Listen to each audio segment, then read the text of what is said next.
There were nearly 116,000 hate crime offences that people were charged with in your country.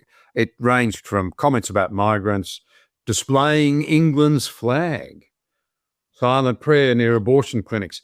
Perhaps Herbert Marcuse's call for intolerance of conservatism is now on full display.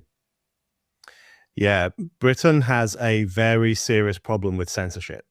Let's call it what it is. It's censorship. The issue I've always had with hate speech laws is twofold. Firstly, they do nothing to tackle actual hatred. The things that all of us can agree are hateful ideas like anti-Semitism or racism against black people or the use of the N-word in a public setting, all those kinds of things that we all agree are racist and profoundly undesirable in our societies.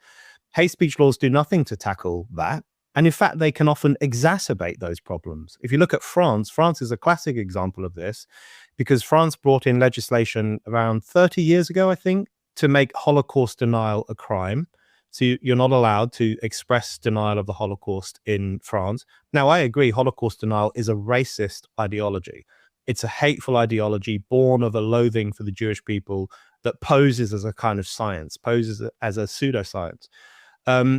But France now has one of the worst problems in Europe with Holocaust denial, because when you bring in that kind of legislation, you don't tackle the problem itself, which is that in certain Arab communities around Paris in particular, who feel very dislocated from the French Republic, who feel very suspicious of Western values, of Republican values, Holocaust denial is very serious there. Anti-Semitism is very serious there. And you don't tackle it with censorship. You need something firmer, something harder. You need a greater assertion of national values and a greater willingness to tackle regressive thinking, but you don't tackle it by silencing it. All that does is push it underground and make it seem like forbidden fruit. The way to get one over on the French state is by denying the Holocaust.